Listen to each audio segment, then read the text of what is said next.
നമ്മുടെ ഇപ്പം Shri എം.എഫ്. Thomas sir ഉണ്ട്. അദ്ദേഹം നമ്മൾ അറിയപ്പെടുന്ന ഏറ്റവും അധികം എനിക്ക് തോന്നുന്നു 5000 സിനിമയുടെ റെക്കോർഡാണ് കഴിഞ്ഞ ദിവസം സംസാരിക്കുമ്പോൾ ഞാൻ അറിഞ്ഞത്. എനിക്ക് തോന്നുന്നു ഇപ്പൊ അത് അതിനേക്കാളും കൂടുതൽ സിനിമകൾ കണ്ടിട്ടുണ്ടെന്നല്ല, ഓരോ സിനിമയും കാണുന്നതിനെ കുറിച്ച് എഴുതി വെക്കുന്ന അത്ര നിഷ്ഠയോടെ സിനിമ കാണുന്ന ഇത്രയധികം സിനിമയെ കുറിച്ച് നമ്മൾ പറഞ്ഞ ചിത്രലേഖ അടൂർ സാറാണ് ഫിലിം സൊസൈറ്റിയുടെ സ്ഥാപനം.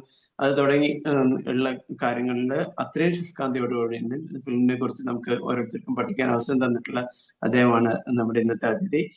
അദ്ദേഹമായിട്ട് സംസാരിക്കുന്നത് സീനിയർ ജേർണലിസ്റ്റും കമ്മ്യൂണിക്കേഷൻ സ്ട്രാറ്റജിസ്റ്റും ആയിട്ടുള്ള ശ്രീ വി കെ ചെറിയൻ സാറാണ്.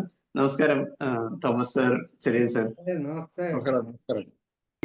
ഫിലിം സൊസൈറ്റിയിലേക്കും ഫിലിം എഴുത്തിലേക്ക് കൊണ്ടുവന്നത് മലയാളത്തിൽ പറഞ്ഞ ഗുരുഭൂതനാണ് എം.എഫ്. തോമസ്. തോമസ് സാറിനെ ഇൻട്രൊഡ്യൂസ് ചെയ്തപ്പോ തന്നെ ചെറിയൻ സാർ പറഞ്ഞൊരു കാര്യമുണ്ട്. നമ്മുടെ സിനിമ ആദ്യ നിരൂപണത്തിനെ കുറിച്ച് നമുക്ക് അറിഞ്ഞിട്ടുള്ളത് തോമസ് സാറിന്റെ കൂടെയും ഷൺമുഖദാസ് മാഷിന്റെ കൂടെയും അത്തരം ഒരു പശ്ചാത്തലത്തിൽ. അപ്പൊ ഫിലിം ക്രിറ്റിസിസം എന്നൊരു സംഭവം ഇപ്പോ ഒരുപക്ഷെ സൈഡ് ലൈൻഡ് ആയിട്ടുണ്ടെന്ന് വേണമെങ്കിൽ പറയാം. കാരണം ഓൺലൈൻ റിവ്യൂവേഴ്സിന്റെ ഒരു തരംഗമാണ്. ഇപ്പൊ സിനിമകൾ മാറിയിട്ടുണ്ട്. ഓഫ് കോഴ്സ് അന്നത്തെ സിനിമകളിൽ ഒരുപാട് നവീനമായിട്ടുള്ള ടെക്നോളജിയിലും കഥ പറയുന്ന രീതിയിലും ഒരുപാട് നമുക്ക് കാണാനുള്ള അവസരങ്ങൾ ഉണ്ടായിരുന്നു. ഇപ്പൊ ആദ്യമൊക്കെ സെറ്റ്ഫീൽഡിന്റെ പുസ്തകമൊക്കെ നമുക്ക് വായിക്കുമ്പോൾ കാണാനുള്ള ഒരു അവസരം കുറവായിരുന്നു. ഫിലിം സൊസൈറ്റീസിന്റെ അല്ലെങ്കിൽ ഏതെങ്കിലും അങ്ങനത്തെ പ്രദർശനങ്ങളിൽ മാത്രം, അല്ലെങ്കിൽ IFFK പോലെയുള്ള ഫെസ്റ്റിവലിൽ മാത്രം സിനിമ കാണാനുള്ള അവസരമായിരുന്നു. പക്ഷെ ഇപ്പോ OTT-കളുണ്ട്, ഒരുപാട് വെന്യൂസ് ഉണ്ട്, നമുക്ക് സിനിമ കാണാനായിട്ടുള്ള വെന്യൂസ് ഉണ്ട്. അപ്പോ ഇത്തരം സിനിമ സംബന്ധിയായിട്ടുള്ള പുസ്തകങ്ങളോ അല്ലെങ്കിൽ അത്തരം ചർച്ചകളോ വീഡിയോസോ ഒക്കെ നമുക്ക് കാണുമ്പോൾ അതുമായിട്ട് ബന്ധപ്പെട്ട സിനിമകൾ കാണാനുള്ള സൗകര്യവും ഇപ്പോൾ ഉണ്ട്. അപ്പൊ എനിക്ക് തോന്നുന്നു നമുക്ക് അതിൽ നിന്ന് സ്റ്റാർട്ട് ചെയ്യാം. സിനിമ കണ്ട് നോട്ട് ചെയ്ത് വെക്കുന്ന ഒരാൾ എന്നുള്ള നിലയ്ക്ക് തോമസ് സർ എന്താണ് സിനിമാ നിരൂപണത്തിനെ കുറിച്ച് അല്ലെങ്കിൽ ഒരു ക്രിറ്റിസിസം പോയിന്റ് ഓഫ് വ്യൂ എന്ന് പറയുമ്പോഴും ഇന്ന് സോ കോൾഡ് റിവ്യൂ സമാനതകൾ ഉണ്ടാവും. പക്ഷെ എന്ത് ആസ്പെക്ടുകളൊക്കെയാണ് ഒരു സിനിമയെ കുറിച്ച് പഠിക്കുമ്പോൾ അല്ലെങ്കിൽ അതിനെ കുറിച്ച് സിനിമ കാണുമ്പോൾ അതിൽ നിന്ന് നമുക്ക് തുടങ്ങാൻ തോന്നുന്നു? ശരിക്ക് പറഞ്ഞ സാഹിത്യത്തിലായിരുന്നു എൻ്റെ താല്പര്യം. എല്ലാ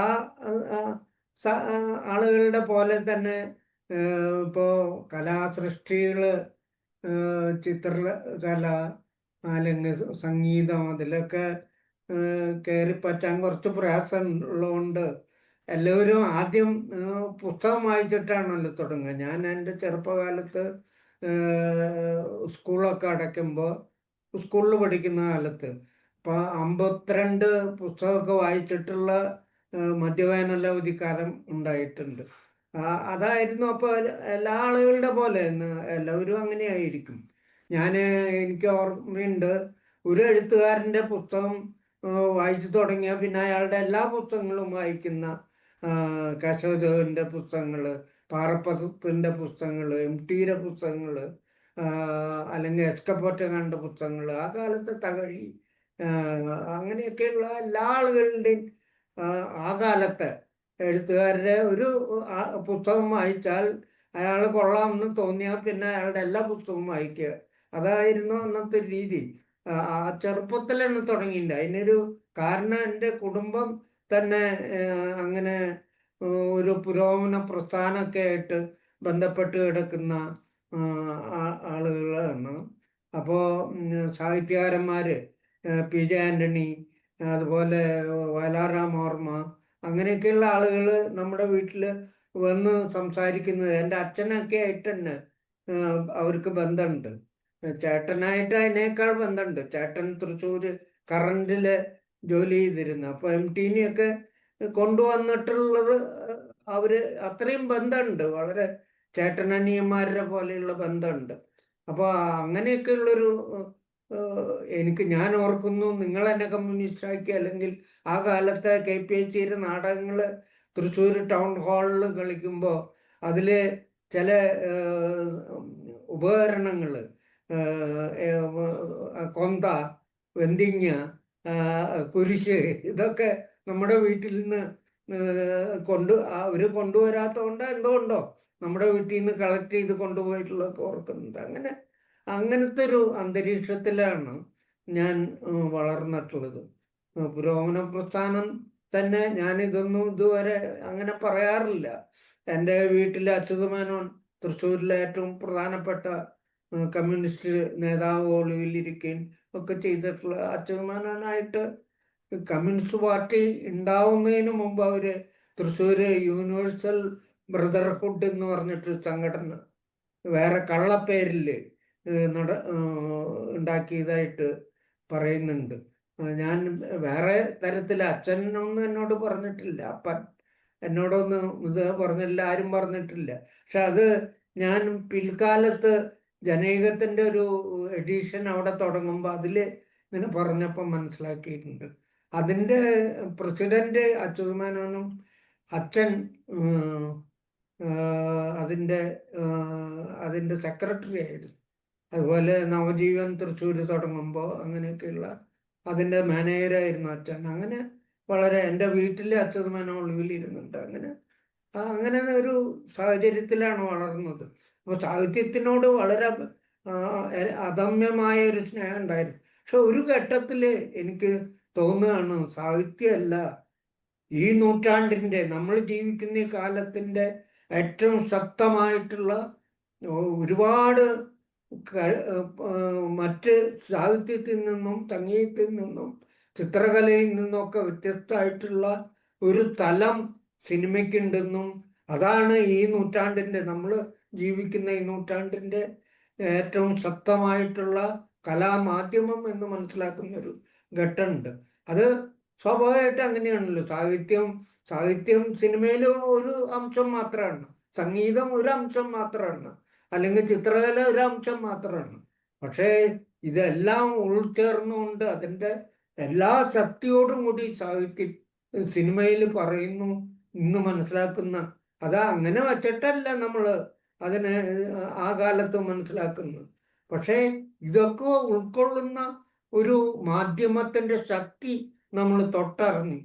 അതിന് കാരണം തൃശ്ശൂര് ഒരു മാതാ തിയേറ്റർ, നിങ്ങളൊക്കെ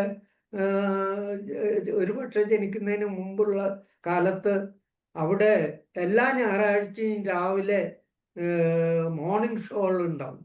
അത് ലോകോത്തര ഇന്ത്യൻ സിനിമകളാണ്, സത്യഗ്രഹയുടെ സിനിമകൾ. ഞാൻ എല്ലായിടത്തും പറയാറുണ്ട്, ഭഗിനി നിവേദിത എന്ന് പറഞ്ഞിട്ടുള്ളൊരു സിനിമ ദേശീയ അവാർഡ് സ്വർണ്ണമണ്ഡലിൽ കിട്ടിയ സിനിമയാണ്. പക്ഷെ അത് കേരളത്തിൽ കണ്ടിട്ടുള്ള, ആ കാലത്ത് കണ്ടിട്ടുള്ള ആളുകൾ വളരെ അപൂർവ ആളുകൾ ഉണ്ടാവുള്ളൂ എന്ന് തോന്നുന്നു. എനിക്കതിന് ഭാഗ്യം കിട്ടി അവിടെ അത് കാണിക്കുന്നത്. അങ്ങനെയുള്ളൊരു ഭാഗ്യം സിദ്ധിച്ച ആളാണ് ഞാൻ. അവിടെ വെച്ചാണ് സത്യഗ്രഹയുടെ പടങ്ങളൊക്കെ അബൂസൻ സാറൊക്കെ കാണുന്നത്. അങ്ങനെയാണ് സിനിമയോട് ഇങ്ങനെ അടുത്തു വരുന്നത്. ജോസ് തിയേറ്ററിൽ ഹോളിവുഡിലെ old man and the sea, അതുപോലെ സ്പെൻസർ ട്രേസി അഭിനയിച്ചിട്ടുള്ള old man and the sea, അതുപോലെ മറ്റേ പോൾ മുനി അഭിനയിച്ചിട്ടുള്ള എക്കാലത്തെയും മഹാനടനായിട്ടുള്ള പോൾ മുനി അഭിനയിച്ചിട്ടുള്ള ഗുഡ് എർത്ത്, ഇതൊക്കെ അവിടെ വന്ന് കണ്ടിട്ടുള്ളതായിട്ടോ. ആ കാലത്താണ് ചെമ്മീൻ വരുന്നത്. അപ്പോൾ ചെമ്മീൻ വരുന്ന കാലത്ത് ഞാൻ കോളേജിൽ പഠിക്കുകയാണ്. അപ്പോൾ അവിടെ നിന്ന് ക്ലാസ് കട്ട് ചെയ്ത് പോയി സിനിമ കണ്ട് അതിനെപ്പറ്റി എഴുതിയിട്ടുള്ളതാണ് എൻ്റെ ആദ്യത്തെ ഒരു എഴുത്ത് എന്ന് പറയുന്നത്. അത് അറിഞ്ഞുകൊണ്ടൊന്നും എഴുതിയതല്ല, അതിനു മുമ്പ് തന്നെ ഞാൻ എഴുതുന്നുണ്ട്. തൃശ്ശൂർ ടെലിഗ്രാഫ് എന്ന് പറയുന്ന സായാഹ്ന പത്രമുണ്ട്, വളരെ ആ കാലത്ത് വളരെ സർക്കുലേഷൻ ഉണ്ടായിരുന്ന ഒരു സായാഹ്ന പത്രം, അതിലെഴുതിയിരുന്നു. അതിനുശേഷമാണ് ഞാൻ കൊല്ലത്ത് ജനകീയത്തിൽ ജോലിയായിട്ട് വരും. അപ്പോൾ തന്നെ ചിത്രലേഖ തുടങ്ങിയിട്ടുണ്ട്, ഓൾറെഡി ചിത്രലേഖ തുടങ്ങിയിട്ടുണ്ട്. കൊല്ലത്തൊരു കൊയിലൂൺ ഫിലിം സൊസൈറ്റി ആരംഭിച്ചിട്ടുണ്ട്. അപ്പോൾ അവിടെ അത് നടത്തിയിരുന്നത് ഫാത്തിമ കോളേജിലെ ഒരു അച്ഛനാണ്, പള്ളിയിലെ പാതിരിയാണ്. ആ സിനിമ അന്ന് അത്തരം സിനിമകൾ കാണുന്നത് തന്നെ പാപമായിട്ട് കാണുന്ന ഒരു കാലത്താണ് അച്ഛനാണ് നടത്തിയിരുന്നത്.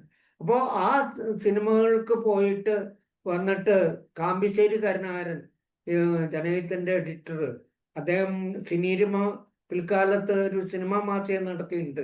കേരളത്തിലെ ആദ്യത്തെ വളരെ സീരിയസ് ആയിട്ടുള്ളൊരു സിനിമാ മാസികയാണ്. അപ്പോൾ അവിടെ പോയി സിനിമ കണ്ടിട്ട് അദ്ദേഹം വന്നിട്ട് അതിനെപ്പറ്റിയൊക്കെ പറയുന്നതായിട്ട് എനിക്ക് ഓർമ്മയുണ്ട്. ആ കാലത്ത് തന്നെ ആ കാലത്ത് ഈ ജർമ്മൻ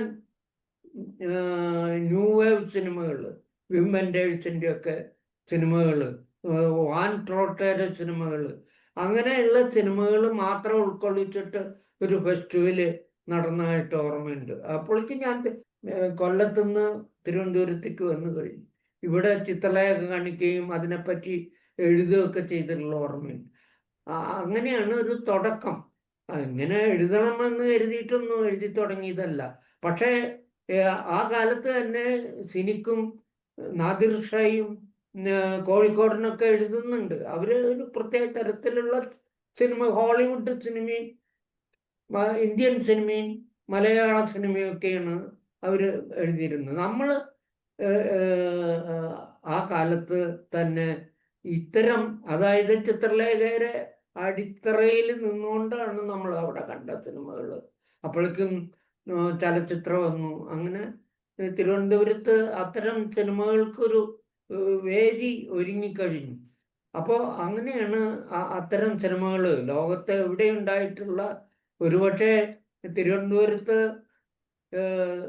ക്യൂബൻ സിനിമകൾ നമ്മൾ കാണുന്നത് ഒരുപക്ഷെ ക്യൂബയുടെ തൊട്ടടുത്തുള്ള അമേരിക്കയിൽ കണ്ട് ഞാൻ അതിനെപ്പറ്റി റിവ്യൂ ടൈം മാഗസിനിൽ വായിക്കുന്നത് ഒരു 2-3 വർഷം കഴിഞ്ഞിട്ടാണ്. അതിനു മുമ്പ് തന്നെ നമ്മൾ അത് കണ്ടു കഴിഞ്ഞു. ക്യൂബയിലെ ആ കാലത്ത് വളരെ തോമസ് എലിയെ പോലെയൊക്കെയുള്ള സംവിധായകരുണ്ടായി കഴിഞ്ഞിരിക്കുന്നു. എന്നിട്ട് പോലും അവർക്ക് അജ്ഞാതമായിരുന്നു ഈ അമേരിക്കൻ ജനതയ്ക്കും അവരുടെ മീഡിയയ്ക്കും, ടൈം മാഗസിൻ പോലെയുള്ള മീഡിയയ്ക്ക്. അതിനൊക്കെ മുമ്പ് നമ്മൾ ഇത് കണ്ടു, ഇതിനെപ്പറ്റിയൊക്കെ എഴുതി തുടങ്ങി. അതൊക്കെയാണ് നമുക്ക് കിട്ടിയൊരു ഭാഗ്യം.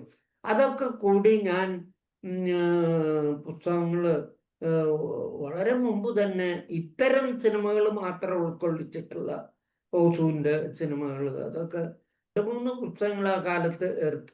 ഒരുപക്ഷെ മലയാളത്തിലെ ആദ്യമായിട്ട് ഇത്തരം പുസ്തകങ്ങൾ, ആദ്യത്തെ സിനിമാ നിരൂപകൻ ഞാനാണെന്ന് പറയാൻ അവകാശപ്പെടാൻ എനിക്ക് ധൈര്യമില്ല. പക്ഷേ അന്ന് തന്നെ ഞാൻ പറഞ്ഞല്ലോ, സിനിക്കും നാദിർ ഷായും കോഴിക്കോടിനൊക്കെ വളരെ ശക്തമായിട്ട് അവരുടെ ഇതുകൾ കാത്തിരിക്കുന്ന ഒരു അവസ്ഥയുണ്ട്. അപ്പോൾ പക്ഷേ ഇത്തരം ലേഖനങ്ങൾ മാത്രം ഉൾക്കൊള്ളിച്ചുകൊണ്ട് വളരെ മുമ്പ് തന്നെ പുസ്തകങ്ങൾ ഇറക്കി എന്നുള്ളത്, അതാണ് എൻ്റെ ഒരു തുടക്കം എന്ന് പറയുന്നത്. ശരിക്കു പറഞ്ഞു കഴിഞ്ഞാൽ ഇപ്പൊ തന്നെ ഞാൻ പറഞ്ഞു വയ്ക്കാം, ഞാനൊരു ചലച്ചിത്ര എഴുത്തുകാരനല്ല, ഒരിക്കലും അങ്ങനെ തുടങ്ങിയതല്ല, ഇപ്പോഴും അങ്ങനെ വിശ്വസിക്കുന്നില്ല. എൻ്റെ എഴുത്തുകൾക്ക് അത്ര വലിയ പ്രസക്തി ഉണ്ടെന്നും ഞാൻ കരുതുന്നില്ല. പക്ഷെ ആ കാലത്ത് ചില ചിത്രങ്ങൾ നിങ്ങൾ കാണണം എന്ന് ചൂണ്ടിക്കാണിക്കാനായിട്ട് നമുക്ക് പറ്റി. ഞാൻ ആസ്വദിച്ച, അന്ന് ഇന്നത്തെ പോലെ കമ്പ്യൂട്ടറിലൊന്നും ഇട്ട് പെട്ടെന്ന് റിവ്യൂസും ഒക്കെ വായിച്ച് എഴുതാൻ പറ്റില്ല. സിനിമ കണ്ട്, സിനിമ ആസ്വദിച്ച്, സിനിമ ഉൾക്കൊണ്ട്, സിനിമ അനുഭവിച്ച് എഴുതിയ വളരെ ലളിതമായിട്ടുള്ള ചില കണ്ടുപിടുത്തങ്ങളും നമ്മുടെ ലളിതമായ മനസ്സിൽ കണ്ട കാര്യങ്ങളൊക്കെ എഴുതി വെച്ചത് നിങ്ങൾ കാണണം എന്ന് പറയുന്ന തരത്തിലുള്ള ഒരു ചൂണ്ടുപലകയായിട്ട്, അത് ഫിലിം സൊസൈറ്റി പ്രസ്ഥാനത്തിൻ്റെ ഒരു ഭാഗമായിട്ട് വന്നതാണ്. നമ്മൾ ഇതിൻ്റെ ഭാഗമായിട്ട് പലയിടത്തും ക്ലാസ്സുകൾ എടുത്തിട്ടുണ്ട്, സെമിനാറിൽ പങ്കെടുത്തിട്ടുണ്ട്, ക്യാമ്പുകൾ നടത്തിയിട്ടുണ്ട്, പ്രസംഗിച്ചിട്ടുണ്ട്, സിനിമ കാണിച്ചിട്ടുണ്ട്. ഇതൊക്കെ കൂടിച്ചേർന്ന അതിൻ്റെ ഒരു ചെറിയ അംശം മാത്രമാണ് ഞാൻ എൻ്റെ എഴുത്ത്. അന്നും അതെ, ഇന്നും അതെ. പക്ഷെ അത് ഇപ്പോൾ ഈ 80 വയസ്സായി എനിക്ക്. 80 വയസ്സിലും പലരും കാണുമ്പോൾ സാറിൻ്റെ ഇത് വായിച്ചിട്ടാണ് അടൂരിന് സിനിമകൾ അന്ന് മനസ്സിലാക്കിയെന്നൊക്കെ പറയുന്ന ആളുകളുണ്ട്. ഇന്ന് ഒരുപാട് ആളുകൾ എഴുതാനുണ്ട് അടൂരിൻ്റെ സിനിമകളെ പറ്റി തന്നെ. പക്ഷെ അന്ന് അതിൻ്റെ ഒരു ദൗത്യം അന്ന് ഞാൻ നിർവഹിക്കാൻ പറ്റിയെന്ന് വളരെ എളിമയോടുകൂടിയിട്ട് അവകാശപ്പെടുകയാണ്. അല്ല, തോമാച്ചൻ പറഞ്ഞതിൽ ഒരു കാര്യം വളരെ പ്രസക്തമാണ്. അത് അടൂരിന്റെ ആണെങ്കിലും നല്ല സിനിമ എന്തുകൊണ്ട് കാണണം എന്നുള്ള ഒരു ചോദ്യം തൻ്റെ മനസ്സിലുണ്ടാകുകയും അത് ബാക്കി സമൂഹവുമായി പങ്കുവെക്കുകയും ചെയ്യുന്ന ഒരു എഴുത്താണ് താങ്കൾ തുടർന്നിരുന്നത്. അപ്പോൾ അന്ന് ഇതുപോലെ സ്കെപ്റ്റിക്കുകളുടെ ഒരു ചോദ്യം, സിനിമ കാണാൻ ഇത്രയും പാടുപെടണോ, സിനിമ കാണാൻ ഇത്രയും ഇതാണോ, അത് പോയി ഇരുന്ന് കണ്ടാ പോരെ, അതിനെ ഇത്രയും വലിയ അനലൈസ് ചെയ്യണോ എന്നുള്ളൊരു ചോദ്യം ഇപ്പോഴും പ്രസക്തമല്ലേ? നമ്മൾ ഓൺലൈൻ റിവ്യൂസ് ഒക്കെ കാണുമ്പോൾ ആശിഷ് പറയും, പലപ്പോഴും നമുക്ക് അത്ഭുതമുണ്ട്, ആൾക്കാര് ഇപ്പൊ എങ്ങനെ സിനിമ കാണുന്നു, എങ്ങനെ ഈ ഒരു നല്ല സിനിമയെ അപ്രോച്ച് ചെയ്യണം എന്നുള്ള ഒരു കൺഫ്യൂഷൻ ഇന്നത്തെ തലമുറയ്ക്ക് മാറിയിട്ടില്ല. അന്നും അത് തന്നെ, ഇന്നും അത് തന്നെ. തോമാച്ചൻ എങ്ങനെ അതിനെ മാറ്റിയെടുക്കാൻ ശ്രമിച്ചു? നിങ്ങളൊക്കെ മാറ്റിയെടുത്തുകൊണ്ടാണ് ഇന്ന് കുറേയധികം നല്ല സിനിമകൾ ഉണ്ടായത്. അപ്പൊ എങ്ങനെയാണ് ആ ഫൈറ്റ്, എങ്ങനെയാണ് ആൾക്കാരെ സെൻസിറ്റൈസ് ചെയ്യുക നല്ല സിനിമയിലേക്ക്? നല്ല സിനിമയുടെ ഒരു ഇവാഞ്ചലിസ്റ്റ് ആയിട്ട് തോമാച്ചൻ മാറിയിരുന്നു. അതെങ്ങനെ ഫലപ്രദമായി എന്ന് താങ്കൾക്ക് തോന്നുന്നു? ഇത് ചെറിയാൻ പറഞ്ഞത് വളരെ പ്രസക്തമാണെന്ന് തോന്നുന്നുണ്ട്. ഈ സത്യഹൃദയനെ പറ്റി ഏറ്റവും ആ കാലത്ത് ഏറ്റവും അധികം എഴുതുകയും പറയുകയൊക്കെ ചെയ്തിട്ടുള്ള ആളുകളിൽ ഇപ്പോഴും അത് അംഗീകരിക്കുന്ന ആളുകളുണ്ട്. ജേർണലിസ്റ്റുകൾ, ഫിലിം സ്കൂളുകളിലുള്ള ആളുകൾ, അങ്ങനെയൊക്കെയുള്ള ഒരു വലിയ തലമുറ. നമ്മൾ അന്നൊക്കെ പറഞ്ഞത് ഇപ്പൊ പോൾ മണലിനെ പോലെയുള്ള ആളുകൾ, അവരൊക്കെ അതേപോലെ ആ ഗ്രേഡിലുള്ള ആളുകൾ, ഒരുപാട് ആളുകൾ എന്നോട് തന്നെ നേരിട്ട് പറഞ്ഞിട്ടുണ്ട്. അപ്പോൾ അതൊക്കെ ഒരു വലിയ ഭാഗ്യമാണ്. അപ്പോൾ എവിടെയോ ഒരു ചെറിയ ചലനം ഉണ്ടാക്കാൻ നമ്മൾക്ക് പറ്റിയിട്ടുണ്ട്. അത് വളരെ ചെറിയ ഒരു ലിമിറ്റഡ് ഇത്തരം സിനിമകൾ, അത്തരം ഏത് മഹത്തായ കലാസൃഷ്ടിയും ഒരു ചെറിയ ആളുകളുടെ ഇടയിലേക്ക് കയറി ചെല്ലുന്നുള്ളൂ. സംഗീതമായാലും നൃത്തമായാലും ചിത്രകലയായാലും സാഹിത്യമായാലും. നല്ല സാഹിത്യം എന്ന് പറയുന്നത് ഏറ്റവും കൂടുതൽ വായിക്കപ്പെടുന്ന മുട്ടത്തോർക്കും കാനോ. പക്ഷേ ഖസാക്കിന്റെ ഇതിഹാസം വായിക്കുന്ന ആളുകൾ ലിമിറ്റഡ് ആയിരിക്കും. അപ്പോ അത് ഏത് കലയ്ക്കും ഇത് ബാധകമാണ്. എല്ലാവരും സിനിമയിലേക്ക് കയറി ചെല്ലാൻ, നല്ല സിനിമയിലേക്ക് കയറി ചെല്ലാൻ പറ്റും. പക്ഷേ ഒരു ചെറിയ സദസ്സിനെ കേരളം മുഴുവൻ ഉണ്ടായിട്ടുണ്ട്. ഇത് ഞാൻ കേരളത്തിൽ കാസർഗോഡ് മുതൽ ഇങ്ങ് മാർത്താണ്ഡം വരെ തമിഴ്നാട്ടിലൊക്കെ പോയിട്ടുണ്ട്, ക്ലാസ്സുകളും ക്യാമ്പുകളിലും. ഞാൻ ചോദിക്കാൻ കാരണം, ഇന്നും നല്ല സിനിമ ഏതാണ് നല്ല സിനിമ എന്നുള്ളൊരു ചോദ്യം അവിടെ ഇരിപ്പുണ്ട്. എങ്ങനെയാണ് ഒരു സിനിമ നല്ല സിനിമയാകുന്നത്? അല്ലെങ്കിൽ ലോകത്തിലെ നല്ല സിനിമകളുടെ കൂട്ടത്തിൽ എങ്ങനെ പെടുത്താൻ കഴിയും? എല്ലാവരും ഇപ്പം പറയുന്നുണ്ട് ആ സിനിമ മഹത്തരമായ സിനിമയാണ്.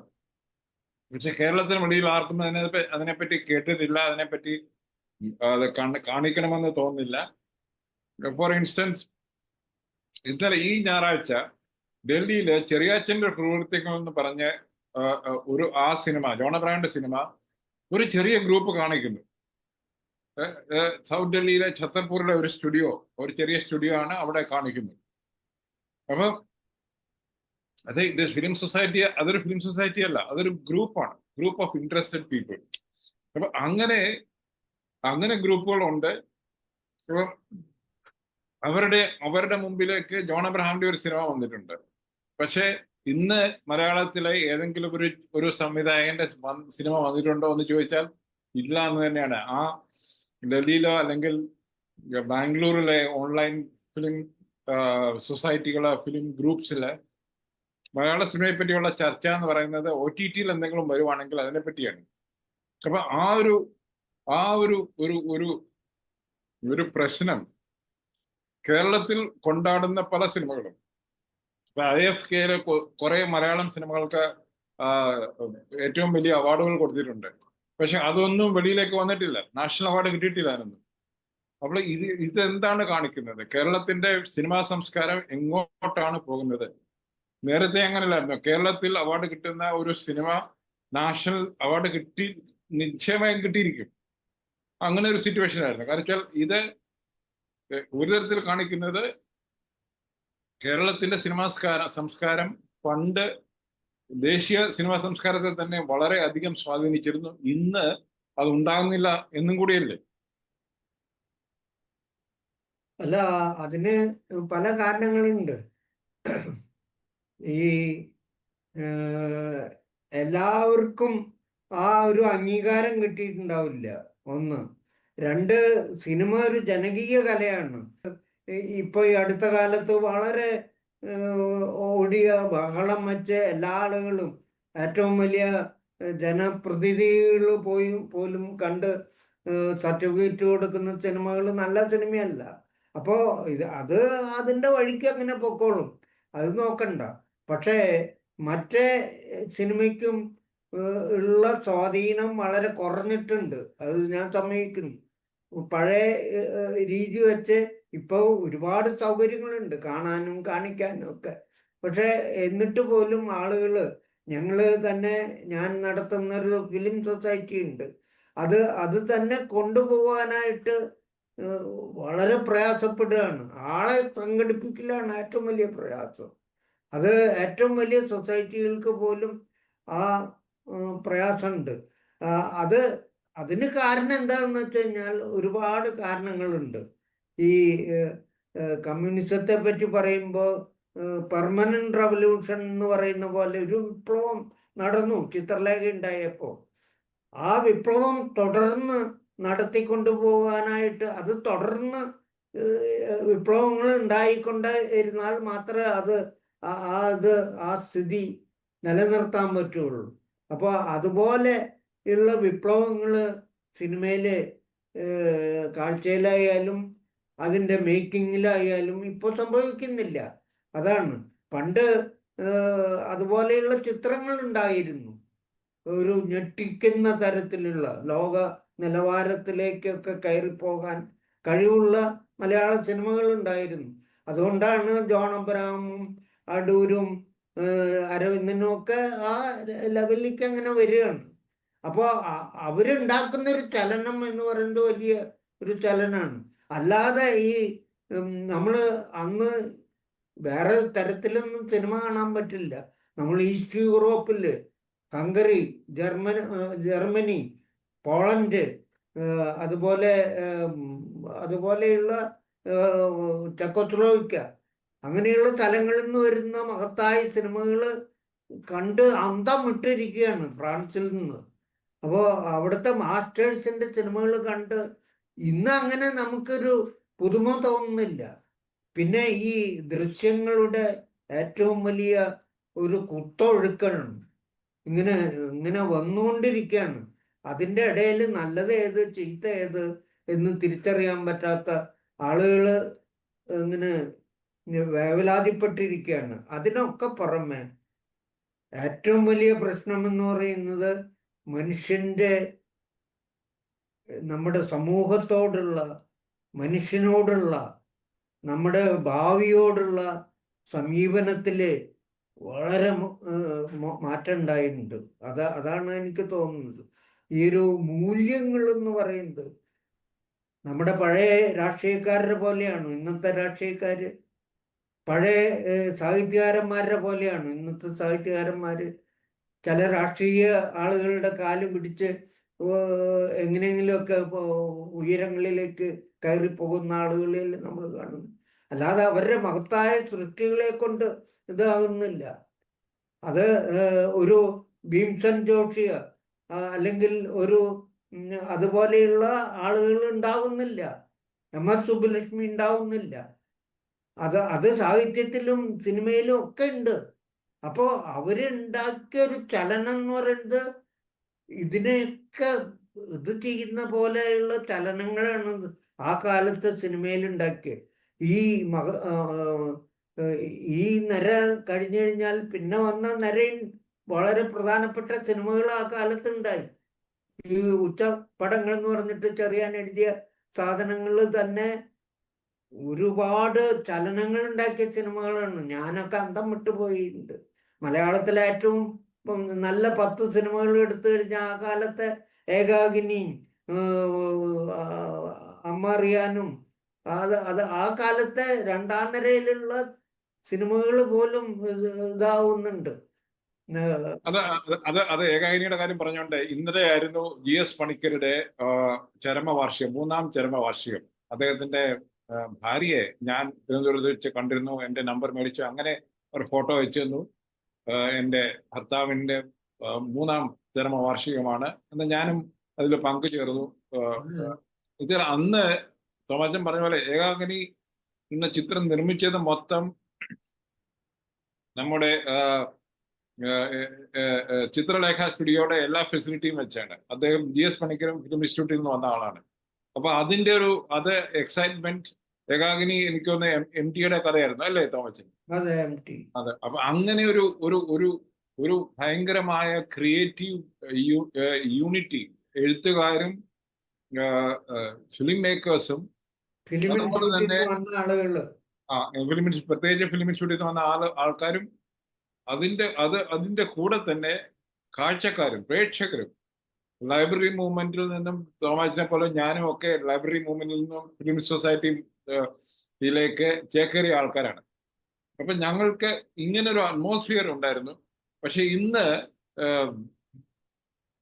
ആശിഷിന്റെ ജനറേഷനിൽ എത്തുമ്പോഴത്തേക്ക് എനിക്ക് തോന്നുന്നത് നിങ്ങൾക്ക് എല്ലാ ഫെസിലിറ്റീസും ഉണ്ട്. നിങ്ങൾക്ക് ഒരു ബട്ടൺ അമർത്തി കഴിഞ്ഞാൽ ഇഷ്ടമുള്ള സിനിമ കാണാനുള്ള സൗകര്യമുണ്ട്. ഞങ്ങൾക്കതില്ലായിരുന്നു. ഞാൻ ഇപ്പോഴും ഓർക്കുന്നു, റോഷമോൻ ഞാൻ കാണാൻ പോയത് എൻ്റെ BSc സെക്കൻഡ് ഇയറിന്റെ ഇംഗ്ലീഷ് എക്സാമിനേഷന്റെ പിറ്റേ ദിവസമാണ്. വീട്ടിൽ പ്രശ്നമുണ്ടാകും എന്ന് പോലും എനിക്ക് തോന്നി. പക്ഷെ ഞാൻ ലൈബ്രറിയിൽ പോയിരുന്ന് അത് കവർ ചെയ്തു. അപ്പൊ അന്ന് അത്ര നമ്മൾ ത്യാഗങ്ങൾ സഹിച്ചാണ് നല്ല സിനിമകൾ കാണാൻ പോയത്. ഇന്ന് ആ ത്യാഗങ്ങളൊന്നും വേണ്ട. പക്ഷേ തോമച്ചൻ പറഞ്ഞ പോലെ ആ ഒരു കാലഘട്ടത്തിന്റെ ക്രിയേറ്റീവ് എനർജി എവിടെ പോയി എന്നുള്ളൊരു ചോദ്യം അവിടെ നിൽക്കുന്നു. അതേ ഉള്ളൂ. അത് ഇന്നത്തെ മൂല്യ തകർച്ച തന്നെയാണ് നമ്മുടെ എല്ലാ ഇതിലും ഉണ്ടായിട്ടുള്ള മനുഷ്യന്റെ ഒരു തരം എല്ലാം പൊസസ് ചെയ്യാനുള്ള അതിൽ മാത്രമേ ശ്രദ്ധയുള്ളൂ. ഞാനൊക്കെ സിനിമ കണ്ടിട്ടുള്ള പ്രയാസങ്ങൾ ആലോചിച്ചാൽ അത്രയധികം പ്രയാസം ഇതാക്കി. എനിക്ക് ഇതൊന്നുമില്ല, അത്രയും പ്രയാസം അനുഭവിച്ചിട്ടുണ്ട്. അതെന്ന് പറഞ്ഞാൽ അന്ന് ആ കാലത്ത് ഒരു ത്രില്ലാണ്, അതൊരു പാഷനാണ്. ഇന്ന് അങ്ങനെ പാഷനുള്ള ആളുകൾ വളരെ അപൂർവമായിട്ട് കാണുന്നുണ്ട് കേട്ടോ. അത് നമ്മൾ അവരെ ഇത് ചെയ്യണ്ട. പക്ഷെ നമ്മുടെ സമൂഹം അത് ആവശ്യപ്പെടുന്നില്ല. എങ്ങനെയെങ്കിലും ഇതൊക്കെ കിറുക്കാണെന്ന് തോന്നുള്ളൂ, ഉച്ചക്കിറുക്കാണെന്നാണ് അന്ന് സിനിമ കണ്ടിരുന്ന അന്നും പറഞ്ഞിരുന്നത്. ഈ ഉച്ചപ്പടങ്ങൾക്ക് പോണ ആളുകളെ ഉച്ചക്കിറുക്കുന്നു, അത് ഉണ്ടാക്കുന്ന ആളുകളെ ഉച്ചക്കിറുക്കുന്ന പറഞ്ഞ് മലയാളത്തിലെ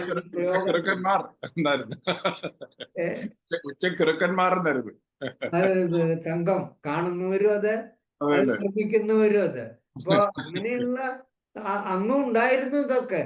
ഈ ചിത്രലേഖ തുടങ്ങുന്ന കാലത്തും ഇതൊക്കെ ഉണ്ടായിരുന്നു. പക്ഷേ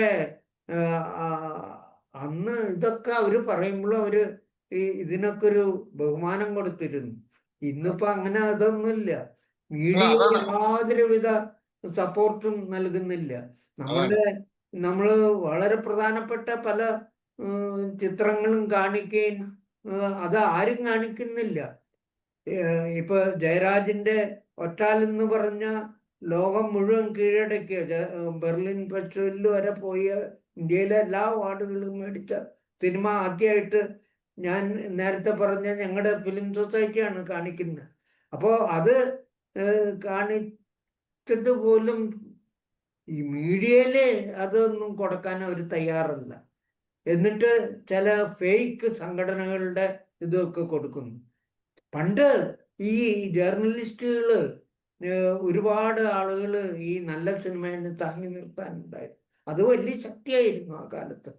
ഇപ്പോ തിരുവനന്തപുരത്ത് ജീവിക്കുന്ന എനിക്ക് പറയാം, കേരളകൗമുദി, കലാകൗമുദി, ഫിലിം മാഗസിനൊക്കെ ആ കാലത്തൊരു വലിയ ശക്തി തന്നെയായിരുന്നു. ഇത്തരം ചെറിയ ചലനങ്ങൾക്ക് പോലും അതിനെപ്പറ്റി വലിയ റൈറ്റപ്പുകൾ എഴുതുക, അതൊക്കെ നമ്മള് തിരുവനന്തപുരത്ത് ആദ്യമായിട്ട് ഈ ന്യൂസ് പേപ്പർ ബോയ് കാണിച്ചിട്ടുണ്ട്. അത് ഞാൻ കണ്ടിട്ടില്ല. തൃശ്ശൂര് ഉണ്ടായെങ്കിലും അത് കണ്ടിട്ടില്ല.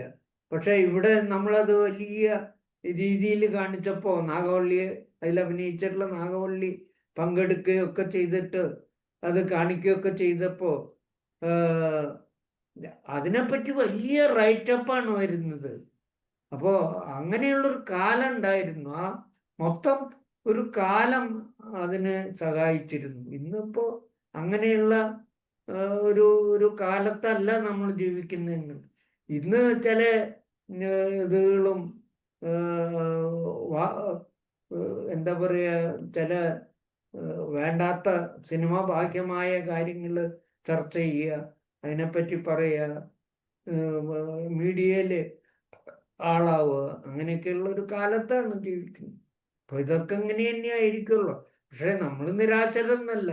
കാരണം ഇനി നമുക്ക് ആകെ എത്രയുള്ള കാലമുള്ളൂ. ആ കാലത്ത് നമ്മൾ ഇങ്ങനെയൊക്കെ തന്നെ ജീവിച്ച് വളരെ വളരെ സാറ്റിസ്ഫൈഡ് ആയിട്ട് നമ്മൾ തൃപ്തിയായിട്ട് ഇവിടുന്ന് പോവാന്നുള്ള ഒരു പ്രതീക്ഷയിലാണ് ഇരിക്കുന്നത്.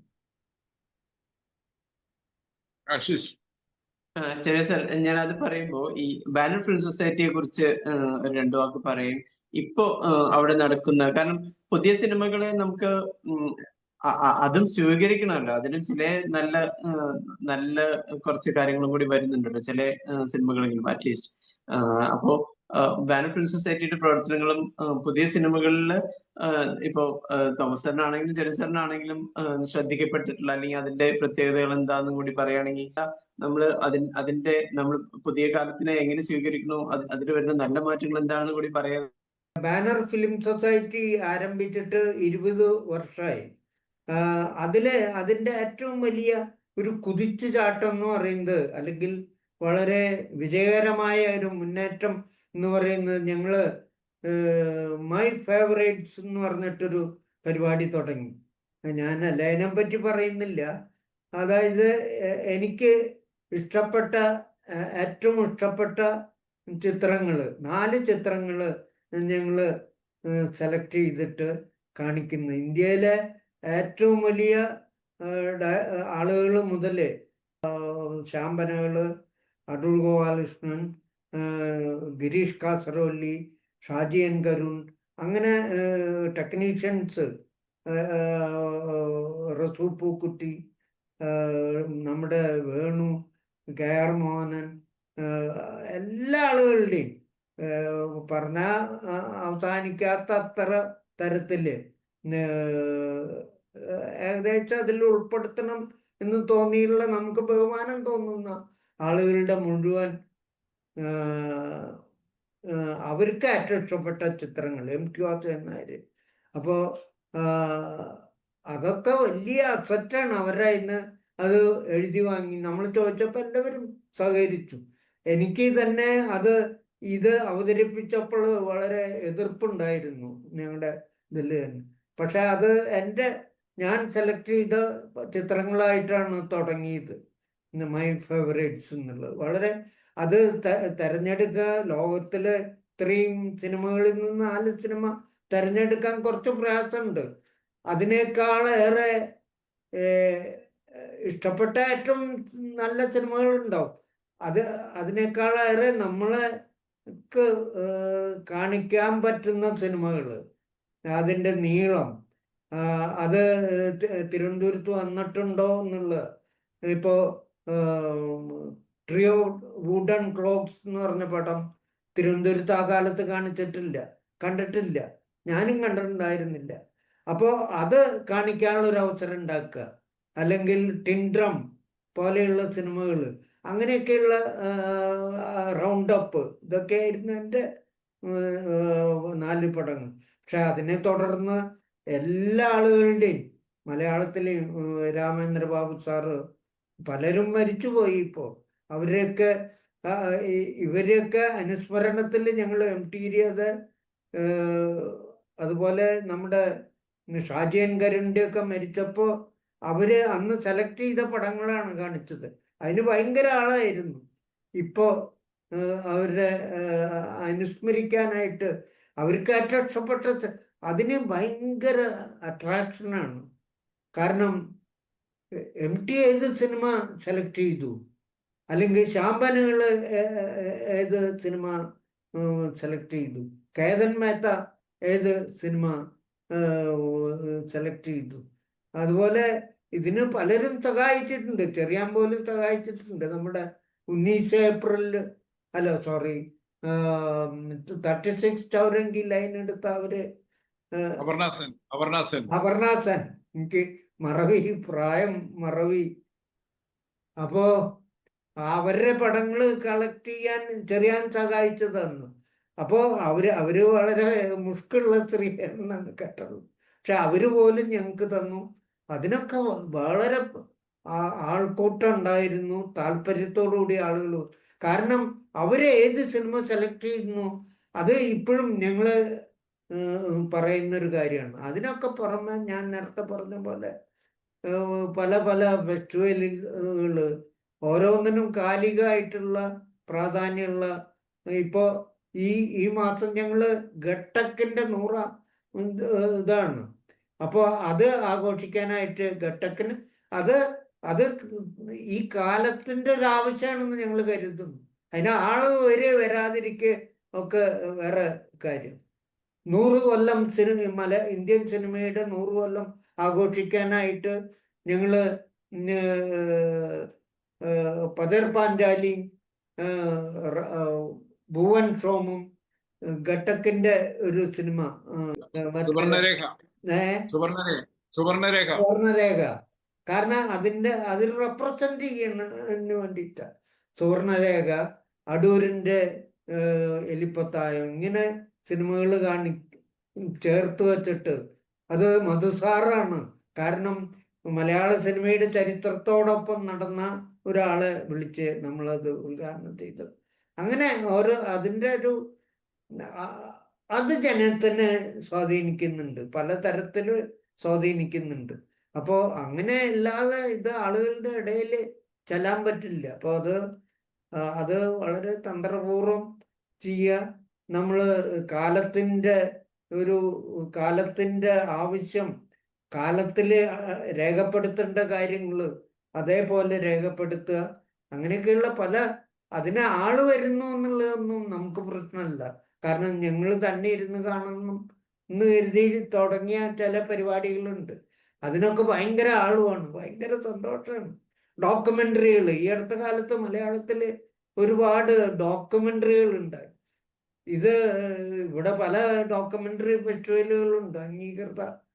അവരൊന്നും കാണിക്കുന്നുണ്ടാവില്ല, അല്ലെങ്കിൽ അതിൽ വന്ന ആരും കാണുന്നില്ല. അപ്പൊ അതൊക്കെ കളക്ട് ചെയ്തിട്ട് ഞങ്ങള്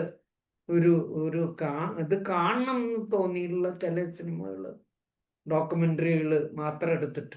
ഡോക്യുമെന്ററിക്ക് ആള് വരുമെന്നുള്ളത് ഒരിക്കലും പ്രതീക്ഷിക്കാൻ പറ്റില്ല. ഈ ഡോക്യുമെന്ററി ഫെസ്റ്റിവലുകളിൽ തന്നെ വളരെ കുറവ് ആളാ വരുന്നത്. അപ്പോൾ അതില് ഭയങ്കര ആളായിരുന്നു. അപ്പോൾ അങ്ങനെ നമ്മൾ ഇതിൻ്റെ ഒരു പ്ലാനിങ് എന്ന് പറയുന്നത്, ആസൂത്രണം വളരെ വളരെ പ്രസക്തമാണ്. അങ്ങനെയൊക്കെ ജനങ്ങൾക്ക് ഇങ്ങനെ ഒരു സിനിമയുണ്ട് എന്ന് അത് മനസ്സിലാക്കുന്ന ആളുകളുണ്ട്. അതായത് ക്യൂറേഷൻ, ഇന്നത്തെ പുതിയ ജനറേഷൻ ആവശ്യപ്പെടുന്നത് ഒരു തരത്തിലുള്ള ക്യൂറേഷൻ ആണ്. അതായത് സബ്ജക്ട് വൈസ് ആൾക്കാരെ എങ്ങനെ, നിങ്ങൾക്ക് ഫിലിം പലയിടത്തും അവൈലബിൾ ആണ്, പക്ഷെ അത് ഒരു പെർട്ടിക്കുലർ ഇൻട്രസ്റ്റ് അല്ലെങ്കിൽ മൈ ഫേവറേറ്റ് ഫിലിംസ് എന്ന് പറയുമ്പോൾ ആ ഫിലിം മേക്കേഴ്സിനെ ഏറ്റവും കൂടുതൽ സ്വാധീനിച്ച സിനിമകളാണ്. അപ്പോൾ അവരുടെ സിനിമ അവബോധത്തെ സ്വാധീനിച്ച സിനിമകൾ എന്ന് പറയുമ്പോൾ അവരെ മനസ്സിലാക്കുന്നതിന് തുല്യമാണ്. അവർ അതൊക്കെ കണ്ടിട്ടാണ് നല്ല സിനിമ എടുക്കാൻ തുടങ്ങിയത് എന്നുള്ള. അതെ, ഇപ്പൊ വേണു സെലക്ട് ചെയ്ത പടത്തില് അതിന്റെ ക്യാമറയാണ് ഏറ്റവും അത് ക്യാമറ വർക്ക്, കാരണം അയാളൊരു ക്യാമറമാനാണ്. അപ്പോ അങ്ങനെ ഓരോരുത്തർക്കും അടൂര് സെലക്ട് ചെയ്ത പടങ്ങളിൽ അതിന്റെ പ്രത്യേകത, ആ പ്രത്യേകതയാണ് അടൂരിന്റെ സിനിമകളുടെ പ്രത്യേകത. അപ്പൊ അങ്ങനെ വളരെ നമുക്ക് അവരെ മനസ്സിലാക്കുന്നതിന് ഇതൊക്കെ സഹായിക്കും. അങ്ങനെയൊന്നും ഇല്ലെങ്കിലും നമ്മള് അത് എങ്ങനെ ഇവരിലേക്ക് കയറി പറ്റാം എന്നുള്ളത് നോക്കിയിട്ടാണ് ഇങ്ങനെ ഓരോന്ന് ചെയ്യുന്നത്. അപ്പോൾ എനിക്കറിയാം, ഈ ചെറുപ്പക്കാര് ഇത് അവര് അങ്ങനെ തരം താഴ്ത്തി കാണേണ്ട കാര്യമൊന്നുമില്ല. ഞാൻ ഈ ഡോക്യുമെന്ററി ഫെസ്റ്റിവലിന് ഒരു ആമുഖമായിട്ടൊരു കാര്യം ഒരു ചെറിയ 2 മിനിറ്റ് സംസാരിച്ചു. അതിൻ്റെ ഇടയിൽ ഞാൻ 2-3 ഷോർട്ട് ഫിലിമുകളുടെ പേര് പറഞ്ഞു. അത് പണ്ട് PK നായർ സാറും അല്ലെങ്കിൽ അങ്ങനെ പൂനെന്ന് നമ്മുടെ സതീഷ് ബഹദൂർ നടത്തുന്ന ക്യാമ്പുകളിലൊക്കെ കാണിച്ചിരുന്ന സിനിമയാണ് രാമയ്യൻ. അന്നത്തെ ഒരു പ്രൊജക്ഷനിസ്റ്റ് ഉണ്ട്. അയാൾ പോലും സിനിമയുടെ അന്നത്തെ ഒരു അവിഭാജ്യ ഘടകമായിരുന്നു. ഞാൻ അവരെയൊക്കെ ഓർക്കുന്നുണ്ട് ഇപ്പോഴും. സിനിമ എന്ന് പറയുന്നത് ഒരു വലിയ സാഗരമാണ്. അതിൽ പ്രവർത്തിച്ച നല്ല സിനിമയിലും ചീത്ത സിനിമയിലും കച്ചവട സിനിമയിലും കലാ സിനിമയിലും ഒക്കെ പ്രവർത്തിച്ച ഒരു വലിയ, അതിനെ ഒന്നായിട്ട് കാണാൻ പറ്റുന്നുണ്ട്. അവരവരുടെ ദൗത്യം ചെയ്യുന്നു. പക്ഷെ ഇവരൊക്കെ കൂടി ഉള്ള ഒരു ഇതാണ് സിനിമ എന്ന് പറയുന്ന മഹാസാഗരം, സിനിമാ സാഗരം. അപ്പോൾ അന്ന് ആ കാണിച്ച ചില സിനിമകളുണ്ട്. അതൊക്കെ ക്ലാസിക്കുകളാണ്. അത് ഇപ്പോ ഓൾ ക്രീക്കിലെ ഇത് ഇൻസിഡന്റ് അറ്റ് ഓൾ ക്രീക്ക്, അത് കണ്ട ആളുകള് ഇന്നല്ല എന്നും അതിശയിച്ച് എന്റെ മുമ്പിൽ നമസ്കരിക്കും. അതുപോലെ തന്നെയാണ് നമ്മൾ ഒക്കെ അന്ന് കണ്ടു തുടങ്ങിയത് ഡോക്യുമെന്ററി ഇൻട്രൊഡ്യൂസ് ചെയ്യുന്നത് നാനൂക്ക് ഓഫ് ദ നോർത്ത്.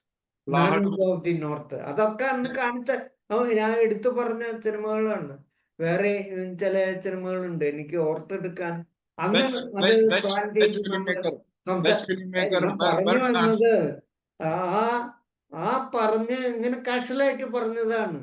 പക്ഷെ ഞാൻ ഇതൊക്കെ കഴിഞ്ഞിട്ട് ഒരു TV ഇവര് ഒരു ചാനലിന് വേണ്ടിയിട്ട് ഒരു ഇത് അവര് ചെയ്യണ എൻ്റെ ഇടയിൽ വന്നിട്ട് ഒരു പയ്യൻ, സാറ് ആ പറഞ്ഞ സിനിമകളുടെ പേര് അവന് വേണം, അത് ഇതിലൊക്കെ എടുത്ത് തപ്പി നോക്കി വീണ്ടും കാണാനായിട്ട്. അപ്പോൾ അവര് അതിൽ അവർക്കൊരു ഗൈഡൻസ് ഇല്ലെന്ന്. ശരിക്കും ഒരു ചൂണ്ടുപലക എന്ന് പറയാൻ ഇല്ല എന്നുള്ളതാണ്. എല്ലാവരും എന്തൊക്കെ പറയുന്നു ചെയ്യുന്നു. അത് തന്നെയാണ് തോമാച്ചൻ ചെയ്തത്. തന്നെയാണ് ഇന്ത്യയിലെ മേരി സത്യൻ എന്ന് പറഞ്ഞ ബ്രിട്ടീഷ് ഫിലിം ഇൻസ്റ്റിറ്റ്യൂട്ട് കാരി നെഹ്റുവിന്റെ കൃഷ്ണമേനന്റെ സുഹൃത്തിനെ നെഹ്റു കൊണ്ടുവന്ന് എഡ്യൂക്കേഷൻ മിനിസ്റ്ററി അഡ്വൈസർ ആക്കി. അവർ ഈ പറഞ്ഞ കുറെ സിനിമകള് നാനൂക്ക് ഓഫ് ദ നോർത്ത് അങ്ങനെയുള്ള കുറെ ഡോക്യുമെന്ററികൾ ആയിട്ട് ഇന്ത്യ മുഴുവൻ സഞ്ചരിച്ച് എന്താണ് നല്ല സിനിമ എന്ന്, അല്ലെങ്കിൽ സിനിമ ഇത് എമർജിങ് ഗ്രേറ്റ് മീഡിയം എന്ന് പറഞ്ഞു കൊടുത്തതിന്റെ ഫലമാണ് ഇന്ന് ഇന്ത്യൻ സിനിമ, ബോളിവുഡും മലയാള സിനിമയൊക്കെ എത്തി നിൽക്കുന്നത്.